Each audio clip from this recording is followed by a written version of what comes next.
Salut à tous. Une nouvelle vidéo aujourd'hui que j'avais plus ou moins prévu de faire il y a quelques temps. J'en avais un petit peu parlé lorsque je vous avais présenté ce couteau, donc qui est donc le Mora Classic 612. Voilà, je vous avais expliqué que pour moi c'est un très bon couteau. Par contre, il y avait quelque chose qui me dérangeait un petit peu, c'était l'étui. Tout simplement, c'est cette partie-là qui me gêne en fait. L'étui en plastique en soi n'est pas mal, hein, il n'y a pas de problème. Mais c'est cette partie-là qui me gêne. Alors, je vais vous expliquer pourquoi. Alors déjà, si on le voit un peu de plus près par rapport à mon doigt, voilà, on voit que c'est une espèce de plastique mou là. Et pour passer une ceinture là-dedans, c'est pas du tout pratique. En plus de ça, alors moi j'avais trouvé un système avec un mousqueton en fait. J'ai accroché un mousqueton ici et je le faisais pendre comme ça. Je passais le mousqueton dans la ceinture dans le mousqueton et je le faisais pendre comme ça. Le problème c'est que quand je m'assois, le truc se tord. Enfin bon, c'est vraiment pas l'idéal. Donc j'ai choisi un système de remplacement. Alors, comme on a cette partie ici découpée, c'était un petit peu compliqué. Donc finalement, je suis arrivé à trouver quelque chose qui fonctionne, que je vais vous présenter tout de suite. C'est ça. Voilà, donc j'ai fait une espèce de passant de ceinture ici, avec cette partie ici. Et je vais vous expliquer, on va le faire ensemble. Donc c'est cousu, tout simplement. C'est une seule pièce, de cuir qui est cousue d'une certaine manière. Donc je voulais vous montrer le processus total, mais je me suis dit que ça serait quand même assez long, et peut-être pas, enfin un peu ennuyeux quoi. Donc, pour que vous ayez une idée, voilà, je vais vous donner un espèce de patron en papier, et vous expliquer ce que j'ai fait. Donc voilà, c'est cette pièce de cuir que j'ai découpée de cette manière-là, en L. Et en fait, c'est tout simplement replié comme ça. Voilà, le cuir est replié comme ça, et comme ça. Voilà, et j'ai cousu le tout ici, pour avoir donc une boucle ici, et la boucle ici. Tout simplement. Donc voilà, j'ai commencé par fixer les deux morceaux ici, pour que ce soit plus simple à coudre. Et ensuite, donc j'ai fait ma boucle, et j'ai cousu le tout en fait. Voilà, donc c'est cousu vraiment de partout, c'est costaud, il n'y a pas de problème. Alors j'ai choisi un cuir assez souple, tout simplement parce que le couteau n'étant pas lourd, je voyais pas l'intérêt de prendre un truc hyper épais. Voilà, ça servait pas à grand chose quoi. Donc j'ai pris du noir aussi, pour aller avec le couteau tout simplement. Donc on va le mettre en place. Donc c'est très simple, hein, voilà. Donc il y a toujours ce système de petits morceaux de chambre à air qui retient, en fait, que je passe de l'autre côté de la garde pour retenir le couteau. Donc ça reste, c'est pas de problème. Et donc il suffit de le passer à l'intérieur comme ça. Donc je l'ai fait un peu plus étroit de ce côté-là que de celui-là, évidemment, parce que le couteau part, l'étui est plus étroit dans le bas. Donc il suffit de forcer un peu, il faut forcer quand même un petit peu, histoire que ça bouge pas. Voilà, si jamais ça venait à bouger dans l'avenir, bah, j'ai toujours la possibilité de le coller, hein, c'est pas un problème. Enfin bon, vu le poids du couteau, je doute quand même que ça bouge, hein, clairement. Donc, on va essayer de le mettre comme il faut. Voilà. Faut vraiment forcer, hein. Le but du jeu, c'est que ça bouge pas. Bon, là, je pense que c'est pas mal. Donc ça me laisse une boucle qui est quand même bien acceptable. Alors bien sûr, si je le laisse comme ça, le problème c'est que ça risque de pendouiller de manière un petit peu désagréable. Donc, on va le fixer un peu plus. Voilà, je pense qu'il est bien. Donc, j'avais déjà préparé 2 trous ici. Je le montre. Je l'ai fait avec le Mora, hein, tout simplement. Hein. J'ai pas fait du très joli. C'est vraiment 2 trous faits au Mora, fait avec le couteau, quoi. Donc, on va se débarrasser d'abord de ce truc-là. Donc, petite planchette. Alors ça aussi, je vous le conseille, c'est super. C'est tout simplement une planche à découper en bambou. C'est vendu dans un magasin discount. Je sais pas si je peux donner le nom, mais enfin bon. Un magasin discount, on va dire, voilà. Il les vend par 6. Donc, c'est des petites planches à découper en bambou. C'est très léger. C'est pas très gros. Voilà, par rapport à ma main, pour vous donner une idée.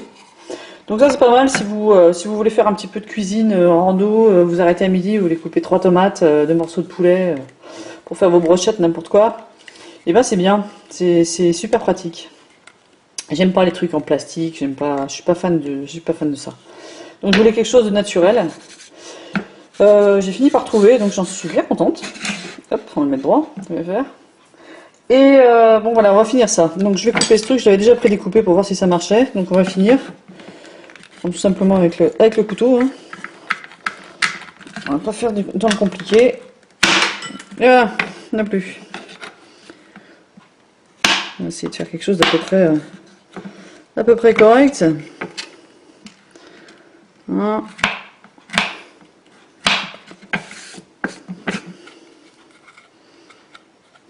Ouais, ça va pas mal.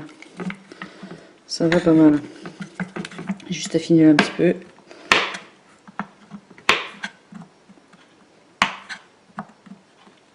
Voilà. Du coup, il n'y a plus cette languette là. Ridicule. Hop, ça c'est fait. Alors, pour éviter justement que ça se balade, déjà on a une bonne largeur. On passe, là, je passe presque 3 doigts. Hein. 3 doigts, pas droit, doigts. Donc, bah, c'est pas mal quoi. On passe déjà une ceinture d'une bonne taille. Donc, ce que je vais faire avec ces deux trous là, c'est que je vais faire les deux mêmes là sur le cuir. Et on va passer une petite ficelle, tout simplement pour fixer le tout. Donc, je vérifie quand même que c'est bien en place. Il l'est. Voilà. Donc, il faudrait que ça corresponde, franchement. Ça serait bien. Donc, on va prendre un petit outil fait pour. C'est pour travailler le cuir. J'aime bien travailler le cuir. Ouais. Ben, on va le percer en fait directement de là.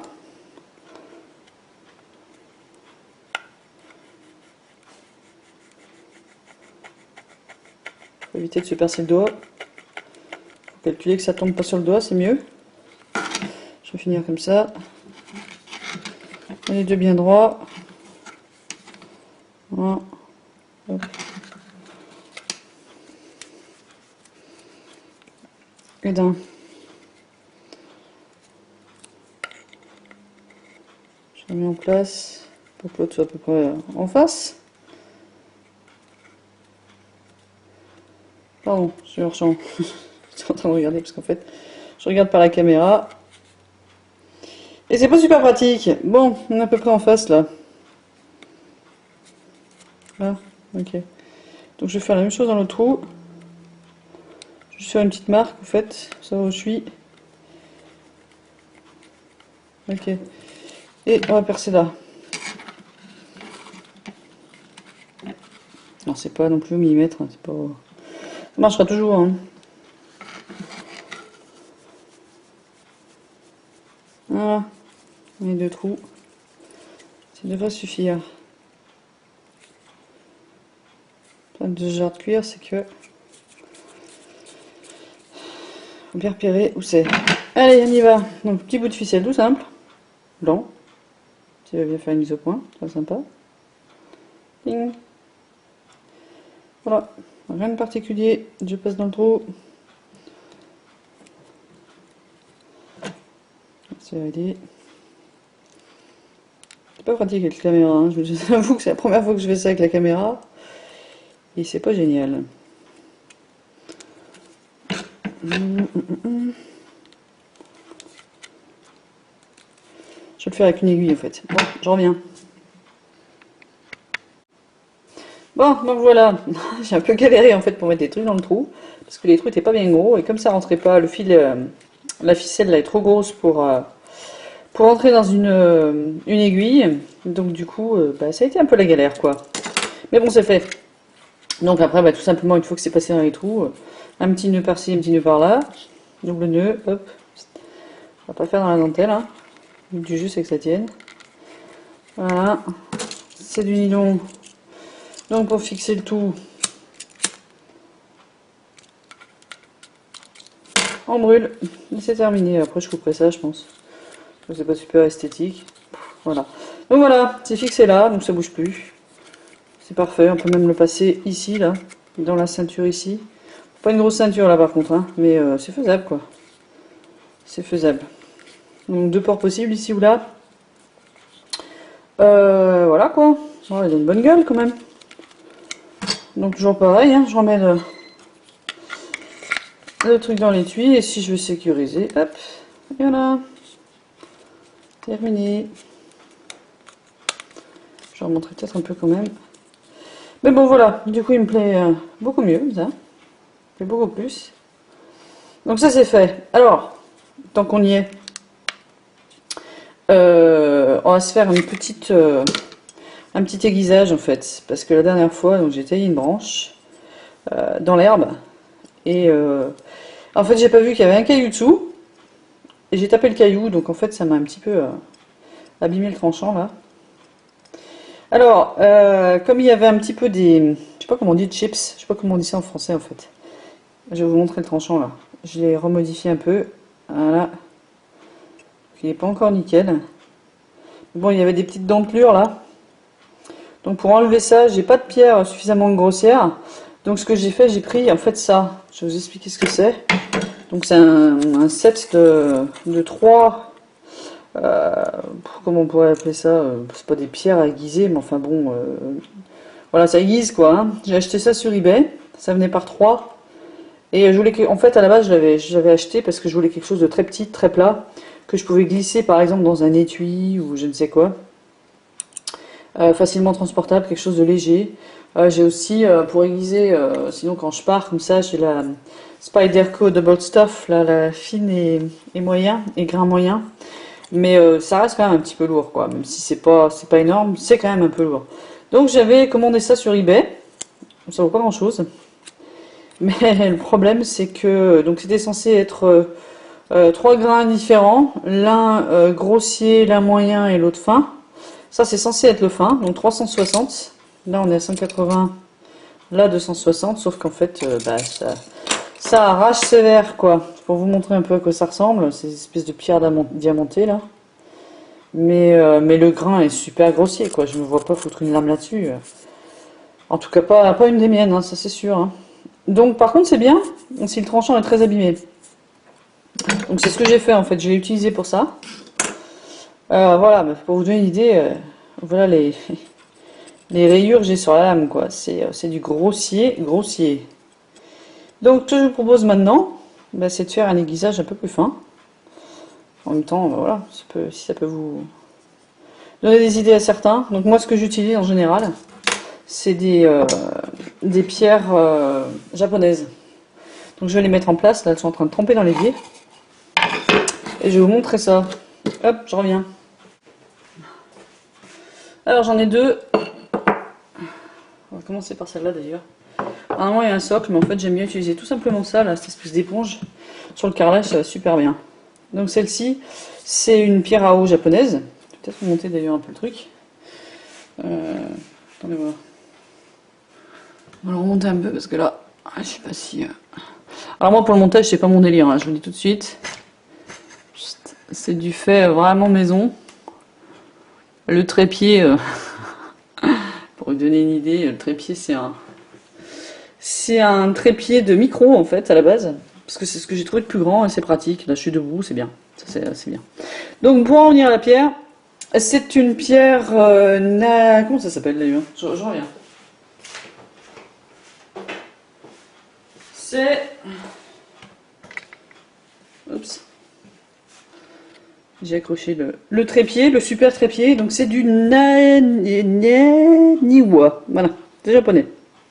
Donc, ça, c'est le modèle Shosra. Je sais pas comment ils appellent ça. C'est les meilleurs en fait. Donc, c'est un grain 600. Donc 600 déjà, c'est pas fin du tout, hein, c'est épais. Donc ça devrait m'aider à enlever ces espèces de rayures faites par la pierre diamantée là.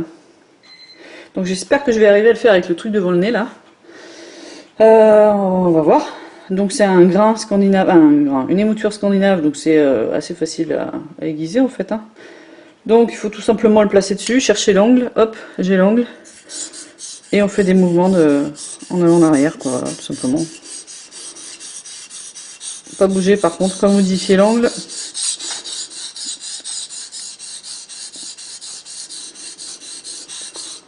Voilà, pareil de l'autre côté. Hop, j'ai l'angle, on y va.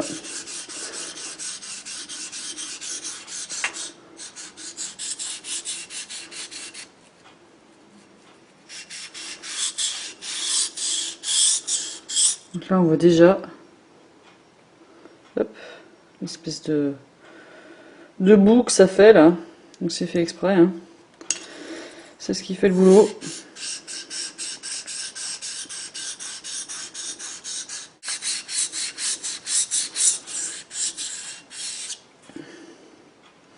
Déjà, je peux vous dire que c'est le jour et la nuit, hein, par rapport à tout à l'heure.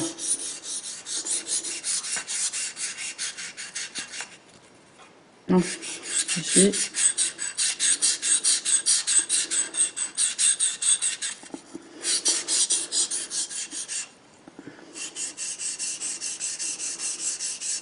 Bon, je passe ça sous l'eau pour regarder ce que ça donne. Je reviens. Voilà. Alors, je sais pas si on va voir, je vais essayer de... Voilà. On voit que les grosses rayures grossières là sont quasiment toutes parties. Donc ça vous fait un truc satiné comme ça. Allez, voilà. On les voit encore, hein. Surtout à la pointe là, il va falloir que je travaille un peu plus la pointe. Mais déjà, ça coupe, hein. On va en faire un petit peu plus. Je vais insister un peu plus sur la pointe.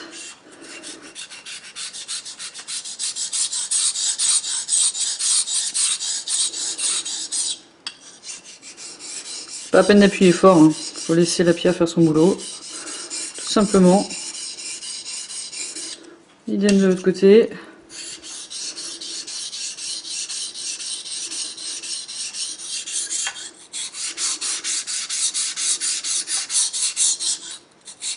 Pas foutre les doigts dessous, c'est pas conseillé.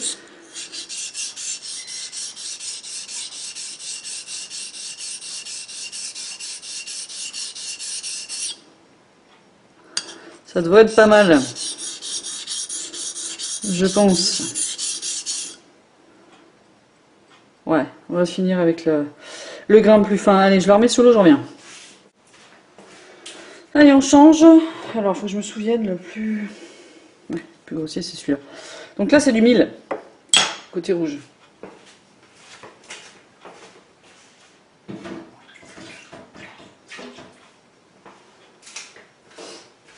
Donc ça, c'est toujours la même marque, là, Naniwa, là. Mais c'est un modèle voilà, en deux parties, avec deux grains. Ça, c'est du 1000, ça, c'est du 3000. C'est une qualité inférieure, hein, clairement. Mais bon, c'est pas les mêmes prix non plus, hein, parce que l'autre, j'ai dû la payer 50 €. Celle-ci, ça valait, je crois, 34 le combi. Donc, c'est pas du tout la même chose. Hein. Alors, allons-y. On cherche l'ongle.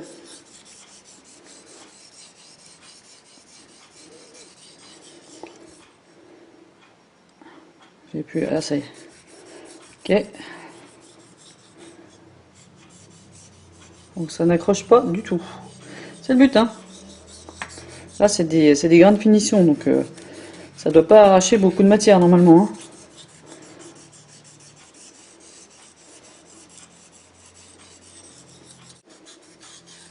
Voilà. L'autre.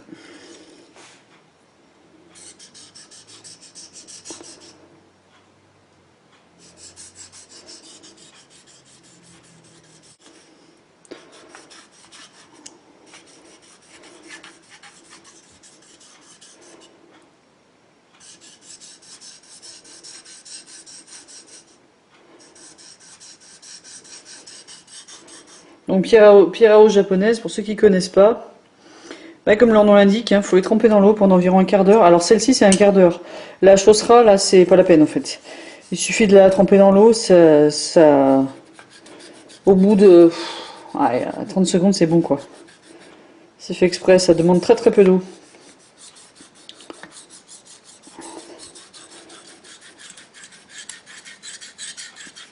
Voilà.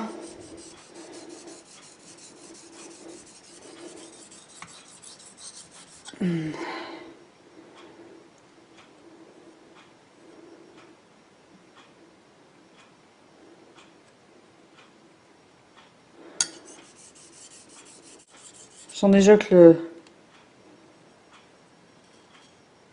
il y a quelques petits trucs là. Je le sens sur l'ongle.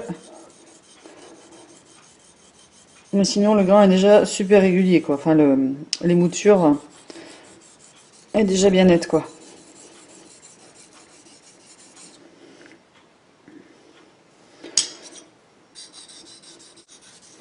Hop, je passe sous l'eau, je reviens.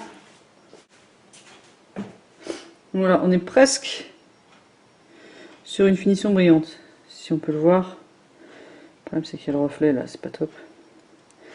Mais ouais, quasi quoi.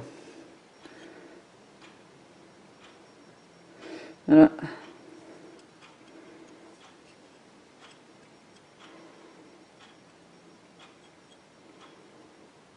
Hop, on change de côté.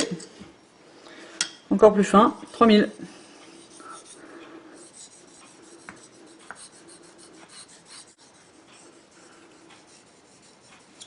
Un petit coup d'un côté, un petit coup de l'autre.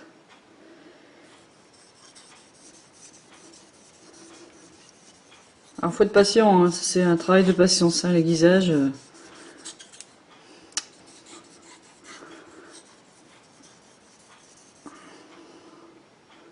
Faut être bien détendu. Et calme. Non, j'ai un peu accroché la pierre là, j'ai senti que j'ai dû bouger. Quand vous sentez que ça accroche, c'est que l'angle est un peu trop important. Donc il faut revenir un tout petit peu. Ça doit à peine accrocher la pierre en fait. En plus avec une émouture scandinave comme ça, c'est pas dur. Hein. Bon.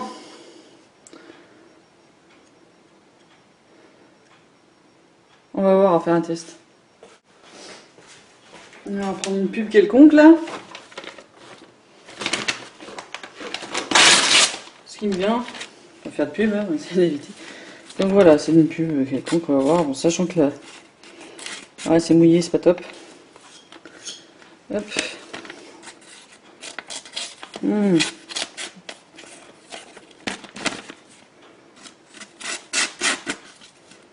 Ah, il y a encore quelques petits liens. C'est pas encore tout à fait ça. Ouais, non, c'est pas top top encore. C'est-à-dire que le papier est à moitié mouillé, j'ai les doigts mouillés, donc c'est pas... Ça va pas mal. Si, ça va pas mal. Je pense que je vais finir avec un strop là. Donc un truc cuir. Si, ça va. Ça va pas mal. Avec un petit coup de strap. Ouais, je vais vous montrer ça. Ouais, allez, je vais le chercher. Voilà, ça c'est encore du fait maison, donc c'est un bout de bois, hein, tout bêtement. J'ai collé 2 plaques de cuir. Voilà. Celle-ci est un peu plus fine, enfin comment dire. Le cuir était très souple. Celui-là est un peu plus rugueux, donc j'ai mis du compound, je sais pas comment on dit en français, une espèce de pâte à... Ouais, pâte à aiguiser quoi. Verte. Je crois que c'est Puma qui fait ça, donc il suffit de le... C'est comme une gomme en fait, il suffit de l'appliquer dessus comme ça. Et donc là, par contre, voilà, hop, un coup dans un sens, un coup dans l'autre.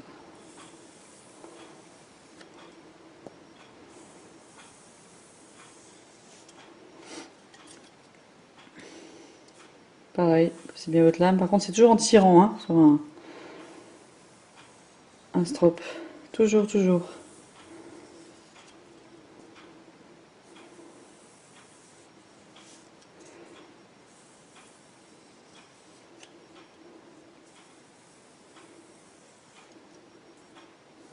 Tranquillou. Voilà.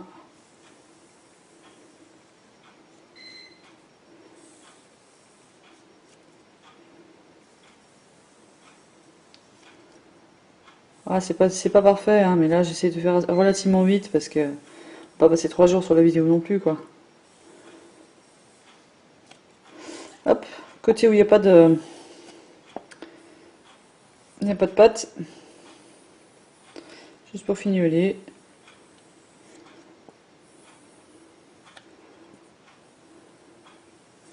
Allez, on va se faire un petit test.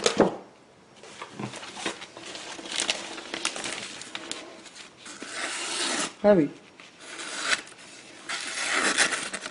Pas de problème. Pas de soucis.